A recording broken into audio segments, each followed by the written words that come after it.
Welcome to Hot Springs Village Inside Out, a weekly podcast where Hot Springs Village, Arkansas is the star.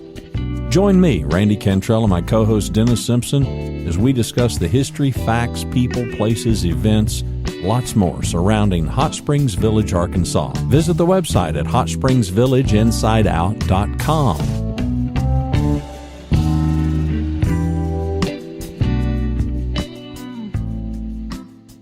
Dennis Simpson, my co-host, Mr. Randy Cantrell, the star of the show. For those of you who get confused, how could you? It's Hot Springs Village. And we have and I mean this when I say this, we have a very special guest today, Mr. Ernie Deaton, who has joined us. Those of you who have been around the village, and I consider myself having been here about 20 years on and off, have heard the name, but I'd never met and still haven't, never chatted with Ernie. Ernie, what would you say your title was here in the village? I was originally, when I first went there in 1985, I was engineering manager. And within 2 or 3 years, that became engineering and construction manager. And then over the course of time, I think it was VP of engineering and construction and on and on. So when I first went there, I was responsible for making sure that we did all the surveying and did all of the platting and recording and figuring out where the new streets and lots were going to go. And then we would turn it over to the construction division to go build it. So, and I'm reading between the lines here, Randy, but it sounds like that Ernie would map out the things, turn them over to construction, and then Ricky Middleton, among other people, would come back out, the future police chief, who knew, and construct these. For example, we're sitting here on Lake Desoto right now in Hot Springs Village. As I understand it, there's big stuff that runs under this lake. Is that correct? I mean, is that the kind of thing you worked on? What type of big stuff? Like big drainage pipes, like electrical connections, like lots of stuff that you wouldn't think going under the lake. I don't recall that. Lake Desoto was built in the early 70s and I was still a small child at that point. I'll date myself. And so I don't know what they ran underneath that lake. But that's possible. Certainly a large pipe that they would have there at the bottom of the dam so that they could lower the lake when they needed to. Yeah. But yeah, I don't know what all would be there. I know how we built it. When I first came to Hot Springs Village, we were in the process of building Lake Balaboa. Oh, really? Which was quite an endeavor. And so I got to jump headlong into the middle of that. And the interesting thing was we had probably 15 or 20 of those big scrapers, dirt moving scrapers that were running in the lake bed of that lake, moving dirt, clay material from upper part of the lake down to the dam so that they were building the dam. And at the same time, we had about 60 salespeople working in Hot Springs Village doing 2 to 3 tours a day, every day. And so you would have a Cadillac or a Jeep Wagoneer driving through the middle of the lake bed of that lake in the middle of all those scrapers. And we were just hoping that nobody ran over a salesperson with a couple from Iowa in the back seat and killed somebody. So it was quite an environment. One of the first times I came out here about 20 something years ago, I remember going across Lake Balboa and looking down and thinking, number one, this is a big lake, good sized lake. And then I remember driving across the beach. And Ernie, I don't know if you know anything about this, but somebody put a big concrete wall down in the middle of that beach.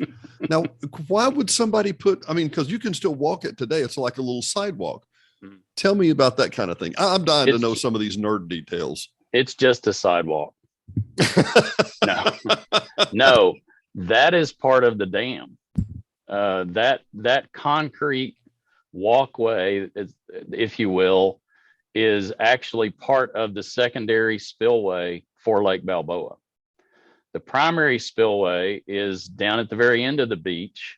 If you continue going, around from the boat launch ramp and the marina, and you will get to the spillway. Well, that concrete sidewalk, if you will, or walkway, is a secondary spillway, so that if the water ever gets to that level above the 100-year flood, it goes over that spillway also, and that way it hopefully doesn't wash out all the area where the beach is. So that spillway, it's to help erosion. I must say that spillway on the beach as an emergency backup in case whatever happens, it doesn't erode and so you don't get subsidence. It doesn't work the That's water correct. underneath it or whatever. Yeah.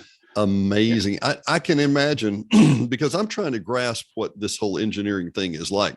I mean, are you calculating, how much pressure is against the dam wall? Are you calculating how many gallons? Are you calculating who they're going to sue if this thing goes south, Well, I don't know about getting into the legal aspects of it, but what we're calculating when we designed that dam, and our guys designed that dam. When I first came to work for Cooper in 1984, I think we had 10 engineers in our corporate engineering office. And I was there from January of 84 to mid 1985. And that's when I moved to Hot Springs Village and took over that operation. And when I first started, I was in the design part of the engineering department that did water and sewer and landfill design and sewage treatment plant design, those types of things. And but we had another section that designed dams and roads and bridges. All those bridges in Hot Springs Village, all the dams in Hot Springs Village were all designed by us and in-house.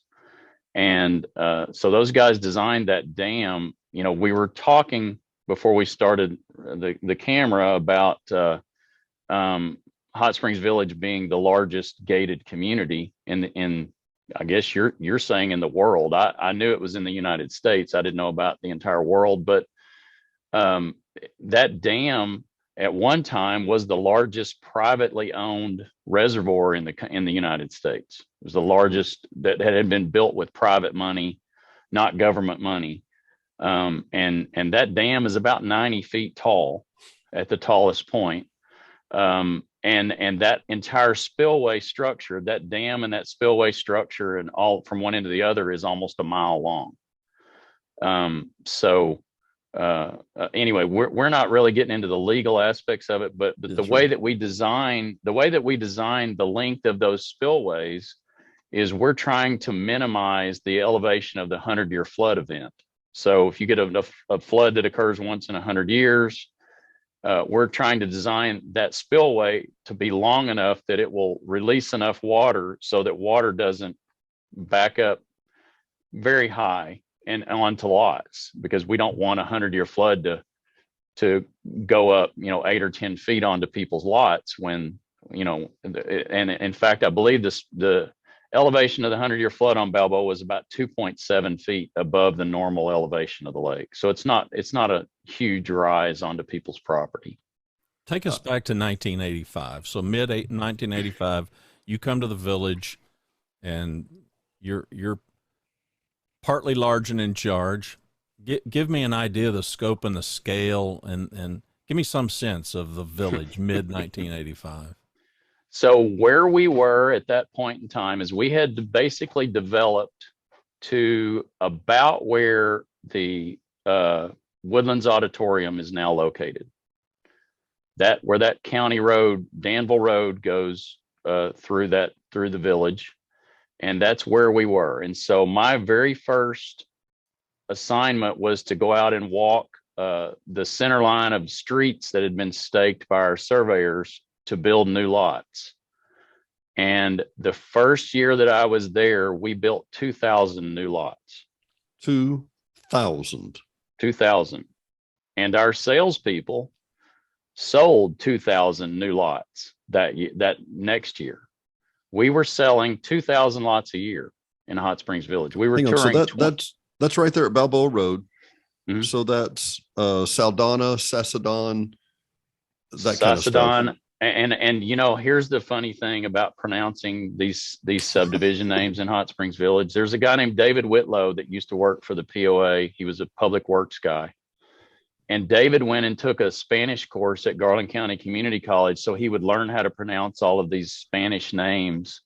And I made fun of him because I said, you're going to be the only person in the village that knows how to pronounce them. And we're all going to be making fun of you still, David. So why would you do this? And so I don't know how to, in my Southern Arkansas pronunciation, I don't know how to pronounce a lot of these subdivision names, but it was Cesadon, Oliet, Andorra, Fonsagrada, Saldana, Salvatierra. And then there were those subdivisions over there around holes 14, 15, 16, 17 of Ponce de Leon golf course. Iglesias, Cifuentes, Yep. Talavon. Yeah. Anyway. Yep. All of those. If you want to hear it slaughtered, you can go down to the county courthouse and they'll offer a slaughtering of every name every day because they do the same thing. I think we already just heard them slaughtered. So yes, you did. I'll volunteer that. I did. I did too. So you build 2,000. You establish 2,000 lots a year. Is it? You stay at that pace how long? Oh, about 2 or 3 years. Now they had been on that pace for many years before I got there. And we were touring 20,000 customers a year, selling 10%. So we were selling 2,000 lots a year. And when I got there in about 88 or 89, we had a pretty big recession. And that really slowed everything down for a year or two. So we took a year or two to try to catch up. And as you would sell those lots in those older areas from west to east, you would leave a few every year that didn't get sold. And of course, as soon as we would build new inventory, the salespeople would get excited about the new stuff, and they would, not be so interested in touring through the older stuff. So Mr. Cooper said, we're going to have a couple of cleanup years where we want to sell what we have in our inventory that has been left in other areas, like back toward Coronado Golf Course or Cortez Golf Course, etc. And so we slowed things down for a year or two. We never did pick back up to that 2,000 lot a year pace after that. So between 85 and say 90, I don't know, paint for me a picture of the scope and the scale of the village. Like, I mean, how many people are actually living inside the village at this point? I would guess there might have been 5,000 or 6,000 people living there. And there, I mean, the homes were scattered like they still are today in some respects, but there were certain areas, especially around the lakes and around the golf courses, that pretty much every lot would be built on. Most of the lots would be built on, but there were probably 5,000 or 6,000, and some other historian could probably say, no, there were this many in 1985, but it was somewhere in that range. And it takes a team of how many people to lay out 2,000 lots a year? What does that process we had look like? In our planning department, we had about Cooper actually owned one of the first computer-aided design computers that was ever built. McDonnell Douglas built a CAD system, and we were the 7th owner of one of those. It sat in a room that was probably 10 by 30 feet in 10 feet by 30 feet wide. And it had to be air conditioned down to like 56 or 57 degrees all the time to keep that computer system cool. And I think we paid almost $1 million for that thing. And of course, this is without GPS. That's what's getting me. Right. You didn't have GPS. Yeah. You guys had right. Yeah. And now you take an AutoCAD system, which everybody has on their laptop, and an AutoCAD is probably 100 times more powerful than that thing was. But that's what we were using to draw all these. So we had 3 CAD technicians who would sit down at a computer table all day and draw new subdivision plans. And they would take the topography and basically figure out where all the roads should go. And then they would figure out where all the lakes should go and where all the golf courses would fit in all of this, so that, and as John Paul mentioned on the previous podcast that you did with him, the golf courses went in the drainage areas and the low areas because we couldn't put lots there. You can't build a house in the middle of a drainage way. So we had the lots sitting up on the hills on both sides of the golf holes, and the golf holes and the lakes all went down in the valleys, and for the most part. And so that's how that all happened. But those things were all master planned years in advance.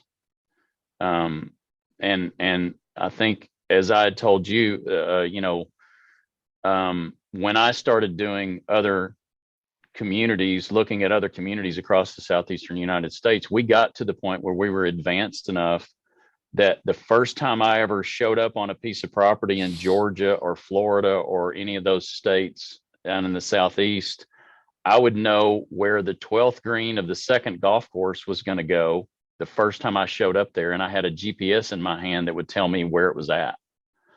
So we were pretty advanced early on. I started using GPS when the very first handheld GPS came out.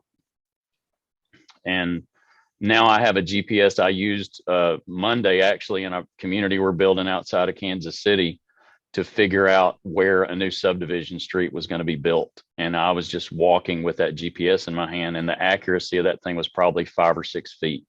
Unbelievable. Let me come back just for a sec. Randy had asked a question. I want to hear the rest. You were talking about you had 3 AutoCAD technicians sitting and doing that, which is astonishing. How many boots on the ground did it take to map out 2,000 lots a year? I mean, that's astonishing to me. Probably about 12 surveyors. We had 4 crews of 3 surveyors each. And so they would be staking all this just through the woods. And then once they staked it all through, like basically Desoto Boulevard from Woodlands Auditorium all the way to the East Gate, my surveyors staked the center line of that, and I walked it, and I decided where that street would go. So, and so that's how we did it. Did y'all buy bug repellent? Did you buy bug repellent by the skid pack, or how did you do that? And I also had some really good snake chaps after I stepped on my first copperhead. Yeah, I actually, you mentioned Salvatierra subdivision. I stepped on a copperhead there one time, and my truck was parked probably 2 miles away. And I decided from that point on, I would wear snake chaps every time I walked. And I did. I bought the kind of snake chaps you would wear in Texas. I had a pair of them, and I wore them religiously. So, Randy, yeah, go ahead. I'm sorry. I was just going to ask Randy. I know he had another one. No, listen, I'm willing to just turn you loose, Ernie, and let you run. I'm telling you, I've been wanting to, okay. Let me ask a question. I'm sitting here in my mind going, you're the guy I've wanted to talk to for 20 years. So I got to ask a quick question. When you have your AutoCAD guys sitting around, I'm the guy that's reverse engineered all this. I've looked at all this and went, okay, according to the records I can find between the 80s and the 90s, Cooper would typically sell between $4,000 and $6,000 for an interior lot. They'd let you make it on payments. It would be 13 to 14% interest. They'd file all that at the county courthouse. And the setbacks would be variable on every lot, nearly every lot in a subdivision. And I would say, okay, you got a 10-foot setback, you got 15 foot. And I'm a guy trying to reverse engineer this going, what do they do? What do they see I don't see? So tell me, what did they see I don't see? There are 2 answers to that question. The first one is that my boss, Jim Gore, who was probably one of the greatest engineering minds in the history of Arkansas. Just the guy was a genius. He started in 1954 with Mr. Cooper and laid out probably more single family lots in the United States than any other person in the history of this country, and that were built and actually sold. If you count Cherokee Village, Bella Vista, Hot Springs Village, on and on and on. And so Jim Gore had a saying that he didn't ever want houses to look like army barracks lined up on a street. So you couldn't have the same setback. We never had the same setback lot to lot to lot. It was always 15 feet, then 20, then 15, then 25. And then when I came along, I started saying, okay, well, that's good. But what I need to do is I need to make sure that some of these lots that drop off pretty quick, once you leave the street, that we have a place where you can actually build a house on them. So I might put a 15-foot setback on a lot because I knew that 50 or 60 feet back from the street, it dropped off very severely and people needed a place to build the house. And so that's how that all came. Okay. There's the answer to that question. Let's drag a myth out of the closet. Okay. I have fought this myth for 20 years. That's just an unbuildable lot. I tell people there's no such thing as an unbuildable lot because Mr. Cooper was an attorney who probably didn't like to be sued that much. But the reason of the wild irregularities, 5-acre lots down here north of Lake Lago, okay, they did that because there's only one home site to build on those 5 acres. Am I mistaken? Is there an unbuildable lot in the village? So the 5-acre lots, and I believe what was that? I can't remember the name of that subdivision. Maceros, Gomorrah, and Devaka. And Verita. Olmedo, yeah. And those 5-acre lots, there were a couple of things. It was going to be difficult to get sewer to pump over the hill high enough. Even with grinder pump sewers, it was going to cost a lot more money to provide the sewer, the central sewer. And so if we did 5-acre lots, we would do septic systems for the sewage disposal. And so that was one thing. And the other thing was, it was kind of a marketing experiment. Like, can we sell 5-acre lots? What can we sell them for? Let's try this product. It's just a different product is another thing. So that was what went into that. Is there such a thing as an unbuildable lot in the village? Have you ever been to Acapulco? No, but I've seen pictures. I've been to Acapulco, and they literally hang houses off the side of cliffs there. Right. And once I went to Acapulco on a company sales trip, I learned anything is buildable. It just depends on how much money you want to spend. Well, and I make the analogy, where Ponferrada is. Ponferrada overlooks the church camp. Stunning views from Ponferrada, Alicante, all those up there. Mm-hmm. And, I've heard people say, well, this is, there's unbuildable lots. I've seen homes that you walk into the first floor and they have 3 basements beneath it. Mm-hmm. And that's an unbuildable lot if you want to build it for a reasonable fee or whatever, but it's got an unbelievable view out that way. I have a city public works director in a town that I won't mention right now that I'm doing development in that tries to tell me about lots that are unbuildable. and I just shake my head. And there's a house. It's up there. I don't know the subdivision. I don't know if it's El Pilo or Andar or maybe Baiza, but it's on the northeast side of Lake Cortez Dam, east of Cortez Dam. And there was a rock, a boulder on that lot at the end of a cul-de-sac that was, my recollection was it was 15 or 20 feet tall. It was basically just a mountain almost, but it was solid rock. And we actually sold that lot to somebody. And I remember going back there maybe 8 or 10 years ago because I was looking at some timber that we were thinning or something. And someone had built a house around that rock. Andar. I know exactly where it's at. It overlooks the Cortez Lake and it is a stunning view. Absolutely. Yeah. Stunning view. And most people, I'm sure, looked at that and thought, well, that's a nice view, but you'll never build a house there. And somebody built a house there. And so nothing is unbuildable. It may not be worth I'm sorry. Go ahead.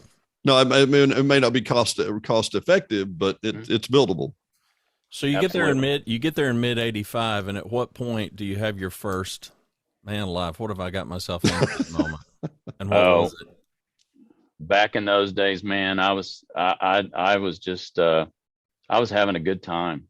I was on my own. I had been in an engineering department with 100 people in it, if you counted draftsmen and surveyors and engineers and accounting people and everything else. And I was turned loose and I was a little bit independent anyway. Well, Linda said you had dynamite. Is that true? Yeah. I don't know if we need to trust you engineers with dynamite. That she said they had dynamite that were blowing stuff up. I'm like, what were they blowing up? And Yeah, the first time I ever saw that happen was actually in Bella Vista, about my first month to be working for the company after I graduated from the U of A. And I pulled up on a job site to inspect a water line construction, and one of the old construction hands that worked for Bill Orr told me, he said, park that truck over there and come get underneath this backhoe bucket. And I had no idea what was going to happen. And what it was when they shot that dynamite off, boulders came out the size of bowling balls and rained down on everything. It was incredible. Would you rather have stepped on the copperhead again? Yeah, probably. But I survived that also. So anyway, it was a lot of fun. I was just having a blast. And the other thing my favorite thing that I always said to do working here was building golf courses. And so you guys won't know this unless somebody told you like me, but you know, when we were building all those lots around Ponce de Leon golf course, and lots of them, all we did was we made a clearing through the trees of where the golf course was going to go. And we put it in the property report document that everybody had to see before they could buy the lot, that we were going to build that golf course, but we wouldn't finish it until 1991.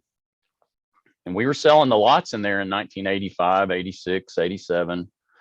But you just had to trust us. And of course, there was plenty of evidence to trust us because there were 4 other golf courses there at the time. And so we started building that golf course after all those lots were sold. And I hired a guy, Cooper Construction had always built the golf courses.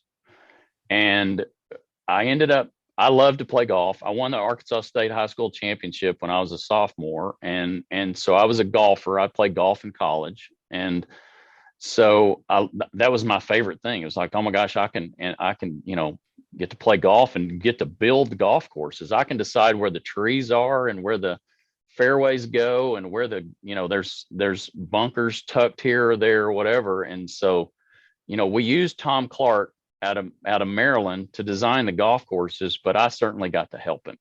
And I say that kind of sadistically. And so, you know, we would go in and clear all that and start building. Well, we did a contract with a construction company, and Tom wanted to bring this guy in who had been building a golf course for him in South Korea. And this guy was making $10,000 a month driving a dozer, but he was worth every penny. He had built golf courses for Nicholas and Palmer and all those guys, Fazio, and so basically what we did is we just said, pretend like you're building the golf course for Nicholas and take off. And here's the design plan. Here's where, we staked the tees, the landing areas, and the greens. We cleared the golf course. And Tom basically would come in once a month and tell him where he wanted to put the bunkers around a particular green or in the fairway or whatever. But we let that guy kind of go with the grading of that golf course. And that golf course was built differently than any other. When that golf course was built, it was ranked the 9th best new golf course in the country by Golf Digest. Okay. Now you got me again. Tell me about, Archidona on the 14th hole, because I stepped up on one of the lots we own on Archidona, stepped up from the south side looking north onto the 14th hole, I believe it was, which is down in a valley. And it looks like, I thought I was at Augusta. I had never seen, it's green and lush from end to end. It's a velvet carpet from side to side. You're telling me this guy from South Korea came in with a D8 or something. The trees are already pretty much gone, and he's sculpting the course. That's correct. Really? Absolutely. Yeah. He was the one who did it. We just stood back and let him work. And do you know anything about the grand opening of that golf course? I know that it wasn't in 1993. I thought it was 1991 or something. Didn't y'all do it early? 1991. No. We built that golf course in 91. Okay. Or we built it in 90 and we opened it in 91. Okay. And I don't know if you guys knew what happened in 1990, I think it was, or 1991. John Daly won the PGA From Arkansas. and John Daly is Rick Ross still working there? Not to my knowledge. Rick Ross was the PGA Tour pro he was going to be the new pro at Ponce de Leon Golf Course. Well, Rick was John's teaching pro, going all the way back to when John was in college. So John had just gotten his PGA Tour card. He was a rookie out on the tour. And Rick comes in and says, I'm going to get Daly to come and do the grand opening at Ponce. And so we were like, okay, cool.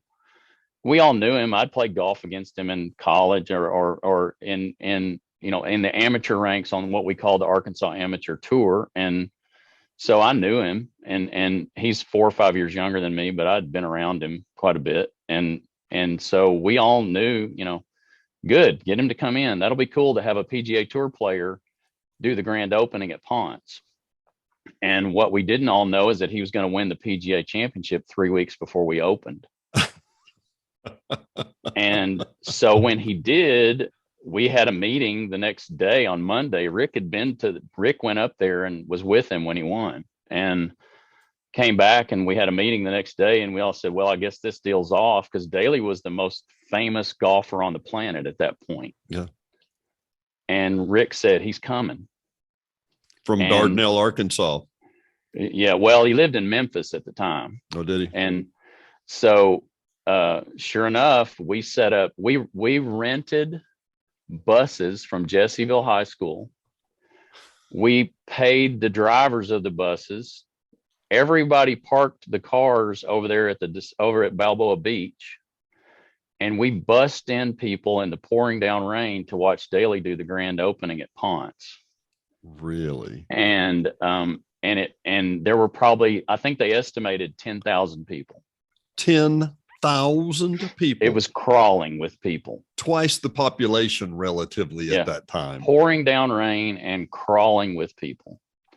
Oh, and my Lord. So then we didn't play. We played a few holes that day, and then that was it. And the next day we came back out and we played the entire 18. We actually started on 10 for some reason. I don't remember why, but we did. And people started showing up out there and following us around. And by the time we finished, there were 6 or 8 of us in the group that were playing. And by the time we finished, there were probably 300 or 400 or 500 people following us on that golf round. Unbelievable. It was crazy. John Paul has a comment he says about this. And this is before I had even met John Paul. I remember hearing this. There's something like 10 miles of drainage pipes under Ponce. Am I even in the ballpark? Yeah, that's probably right. Yeah, because there, somebody had said there's something like 20 springs under Ponce. Yeah, I mean, you always run into that. Yeah, you always have to deal with underground stuff. Yeah. Well, now, Randy, Randy, that's not surprising. For me, I can imagine that I'm buying a lot and I look out and there's guys in dozers, and there's one guy that gets 10,000 a month just to drive a particular dozer. And Mr. Clark comes out and they're working on the lot and everything. And I can believe they're going to make a golf course. But to buy something on Lake Balboa and spend $60,000 for a big dirt pit that may not turn into a lake or not. I mean, those people had to have faith. And I've been to estate sales where people had pictures of their lot before and their lot after they built the house, and they owned their lot before the lake existed. And those people had faith. Now it all worked out for them, but man. Mm-hmm. Yeah. But the only thing that they had to go on, though, was that we had all these other lakes and golf courses that already existed at that point in time. So they were successful, and yeah, they could see what we had done. And so, yeah, but you're right. There were, there are a million stories, guys, that I can tell you. And what every time we talk about something like this makes me think of something else. I remember when I got a letter, a guy walked in my office named Keith Inquist, and Keith ended up being one of the POA board members at one point in time in the late 80s. Just a great guy. One of my best friends, turned out to be just one of the best friends I ever had. He loved to trout fish, and I spent a lot of time with him. But he walked in my office with this letter and put it on my desk. And the letter was from Bell Telephone and it said there are 3 people who have requested to build homes in the Balboa and on the western side of Lake Balboa in Hot Springs Village. And if all 3 of you will sign up for Bell telephone service, we will do it at the bargain price of, I think it was about $35,000 a piece. And so we contacted John Cooper Jr., who was obviously the president, CEO of the company at that point. And John was on Entergy's board of directors. And so he knew the utility business. And so John made a few contacts and worked out a deal between Bell Telephone and the Public Service Commission. And up until, I don't know if it still goes on to this day, but for many, many years after that, you would pay the POA when you built a home. I think it was like $305 or $315 as a Bell telephone fee. And then that would get you service. And so what John did is he made the deal with Bell to say, hey, look, there's going to be a whole lot of houses out here, not just 3. So instead of you guys charging $30-something thousand to each one of these 3 individuals to put service to their home, let's just spread it out. And so that's the way they did it. I can only, in my mind, I just can't fathom, because I love the woods, and I loved coming up Highway 7. And I've been here long enough to remember when there wasn't a Walmart and when there wasn't businesses up and down, and it wasn't as developed. But in my mind, I can imagine, I mean, to be frank, Bell's going, hey, we don't know that we're going to dig, T1s out here or DS1s and drop these bad boys out here. And there's going to be more than 10 people eventually ever. They don't know that. Exactly. Well, I got a couple more questions. We're going to have to wrap it up for the hour. Ernie, please come back. Would you please? Absolutely. Man, we would love to have you again and again and again. I got a couple of questions. People have always asked me, why do we not have natural gas in the village? And I had heard somebody say, oh, it goes down past the end of 7. Cooper just didn't want to bring it in. As an engineer, I know, I hear you laugh. Oh, I know. Yeah. Okay. So when we started Hot Springs Village, as I mentioned, when I was a small child, Arkla Gas was the gas company in Arkansas at that point in time. And well, they still are, but I think they call it Center Point or something. It's been taken over 8 or 10 times and changed names. Well, Arkla was given the opportunity to be in Hot Springs Village, and Mr. Cooper told me they declined.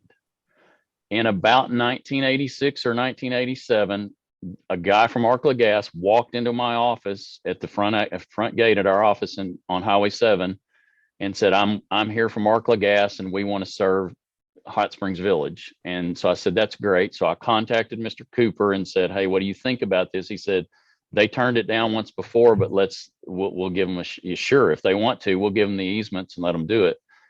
And I heard back from them in about 6 or 8 months, and they said, we decline again. So that's the answer. Didn't have any. Cooper always wanted it. We have gas in pretty much every community we've built. Kansas City, West Virginia, Tennessee. Now Bella Vista, I think, still has LP gas, just like Hot Springs Village does, just because we could never get a company to serve it. But that's the answer to that question, is that Arkla had 2 opportunities and they turned them down both times. Well, let me ask the other one, and then we'll have to wrap up here for just a sec. When you got here, did Lake Lago exist? And if not, give me the story about Lake Lago. And I mean, it's an engineering masterpiece to me. It's impressive. Yeah. Lake Lago existed. Yes. It was built. I think it was built in the early 70s. And that was because it was the original water. It was always, again, Jim Gore was a genius. Everything he did, what we did on that piece of property is we created a city out of Weyerhaeuser timberland in the middle of nowhere. So we had to create our own water system, our own sewer system, and everything. And that Lake Lago was always designed to be. You're okay. We can hear you. Yeah, I'm sorry. I was getting a phone call. Okay. Lake Lago was always designed to be the water supply lake for Hot Springs Village. And it's designed to handle, I believe, something like 60,000 customers. is what they, and the recharge for it is the middle fork of the Saline River, which will never run out of water. And protected waterway. Yeah. So, so it was always the water supply lake, but it was built, I believe, in the early 70s. Well, I've taken a tour. Jason Temple has given me a tour for one of my other shows, and it's a masterpiece. I was thoroughly impressed. The low water dam, the pickup station, the location, it's pristine. The pumping site, the treatment plant at the facilities, amazing. Was there ever a time when the village was on pump or well water that you know of? I guess there had to be in the early 1970s, before all of that was built. There had to have been some wells. We did the same thing in Bella Vista for a period of time until they had a large, basically everybody in Northwest Arkansas is getting water out of Beaver Lake now. Yeah. And so, there had to have been at one time some wells there supplying small areas, but I believe that they got Lake Lago up and running very quickly. Yeah. Were you involved in any of the sewage stuff at the creek plant, or what? The behind Cortez? What about it as far as was it built? I mean, was it built at that time, or they came on board with that very quickly too, because they had to.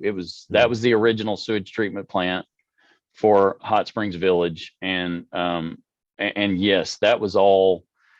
The only gravity sewer in all of Hot Springs Village is running along Lake Cortez and Lake Desoto, and those were the early days of and all that sewage flows downstream toward just below Lake Cortez Dam. And so, yeah, that treatment plant would have been built very first thing. And I can't quit asking questions. The pressurized sewer system that's on the middle and the east side, I had heard that was state of the art at the time. Was that, tell me the story real quick. We started in 1976.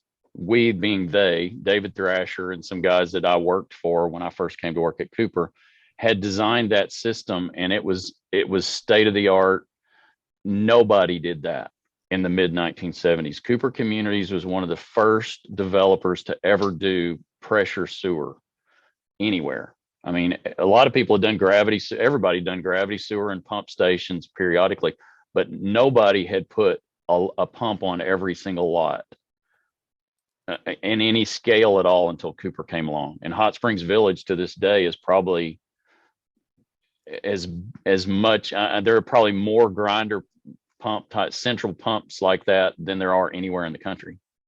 Randy, I've hogged this entire episode. I do apologize. Tell me, you got questions? I know you do. Listen, let's continue this.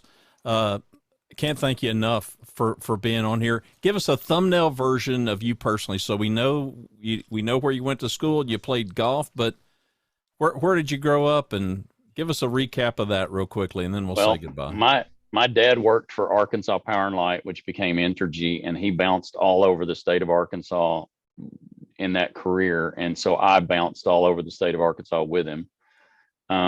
Ended up going to high school in Russellville. Went to West Ark, which is now University of Arkansas Fort Smith, and played golf for 2 years there, and then came to the University of Arkansas and got my engineering degree, and then went to work for Cooper my first day out the door of the University of Arkansas, and I've been here for 38 years. Sounds like it's been a good ride, my friend. It's been interesting. It's never been it's never boring. Today wasn't boring at all, if you had any idea. Well, I tell you what, when we come back in our next episode, I'm going to ask you about the jet you got to fly around the country and to look at other properties. Okay. Yeah, that was big time stuff right there. That's our teaser. Yeah. For Dennis Simpson and Randy Cantrell, it's Hot Springs Village Inside Out. Join us again next time. Thanks for listening to another episode of Hot Springs Village Inside Out, a podcast where Hot Springs Village, Arkansas is the star. Please subscribe to the podcast. You can do that by visiting our website, hsvinsideout.com, and tell a friend.